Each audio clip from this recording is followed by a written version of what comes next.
আজকে সৌদি আরবের রমজান মাসের ৬০টা দিন কিভাবে কাটালাম চলো সেটাই তোমাদের সাথে শেয়ার করি। তার আগে আমার এই ভিডিওটা তোমরা কে কোন জায়গা থেকে দেখছো অবশ্যই কিন্তু কমেন্ট করে দিও। আজকে সৌদি আরবে ২৩ রোজা আর এখন বাজে রাত ৩:৩০। ঘুম থেকে উঠেই সবার আগে চলে এসেছি ফ্রেশ হওয়ার জন্য। ফ্রেশ হয়ে তাহাজ্জুদের নামাজটা পড়ে নিয়েছি, এখন চলে যাব সেহরি খাওয়ার জন্য।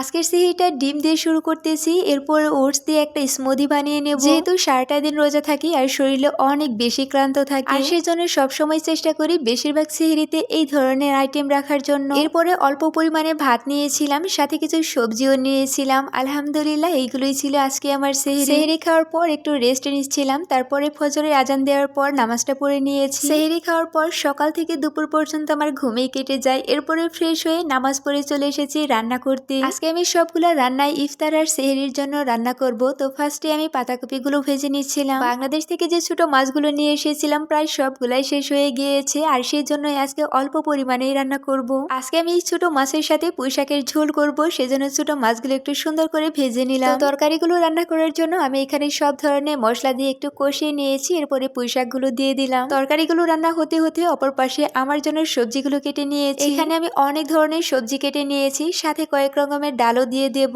এই পাশেতে আমার পুঁইশাকের ঝোলের তরকারিগুলো রান্না করা হয়ে গিয়েছে। পুঁইশাকের সাথে এরকম ছোট মাছের ঝোলের তরকারি আমার কাছে অনেক বেশি ভালো লাগে, সেজন্য এরকম হালকা ঝোল করেই রেখেছি। তেল ছাড়া সবজি রান্না করার জন্য এখানে আমি সব ধরনের মশলাই অল্প পরিমাণে দিয়ে দিয়েছি। এরপরে হাত দিয়ে সব কিছু সুন্দর মতো ভালো করে মাখিয়ে নিলাম। অল্প পরিমাণে পানি দিয়েছি, এরপরে চুলায় বসিয়ে একটা ঢাকনা দিয়ে রান্না করে ফেলবো। আর এইভাবে তেল ছাড়া সবজি রান্না করে খেতেও আমার কাছে অনেক বেশি ভালো লাগে। তো আমার সব কিছুই রান্না করা শেষ হয়ে গিয়েছে। কালকের কিছু গরুর মাংস ছিল, সেইগুলো জাল করে নিলাম। ইফতারের আর বেশি সময় বাকি নেই, সেই জন্য আমি সব কিছু কেটে রেডি করে নেব। সেদিন মার্কেট থেকে আমি এই অ্যাভোকাডোটা নিয়ে এসেছিলাম, কিন্তু এটা এখনো কাঁচা রয়েছে। ইফতারের জন্য এইটাই কেটে নেব। এরপরে আমি লেবু পানিটা রেডি করে নিচ্ছিলাম। ইফতারের এখনো আধা ঘন্টার মতো টাইম বাকি আছে, সেজন্য আমি অল্প পরিমাণে চিয়া সিডও দিয়ে দিয়েছি। আজকে আমার ইফতারের জন্য কোনো রকমের ভাজা পোড়া আইটেম রাখবো না, সেজন্য তোমাদের ভাইয়ার ইফতারটা আলাদা করে দিলাম। এখানে আমি তার জন্য ছোলার চানাচুর দিয়ে সুন্দর করে মাখিয়ে নিলাম। আর ইফতারের জন্য সবকিছু রেডি করে দিয়েছি, আর অপর পাশে এই যে আমার ইফতারটাও আলাদা করে নিয়েছি। আলহামদুলিল্লাহ আজকে আমরা এইগুলা দিয়ে ইফতারটা শেষ করে নিলাম। রাতের খাবারের আগে আমি এই চকলেটটা খেয়ে নিলাম,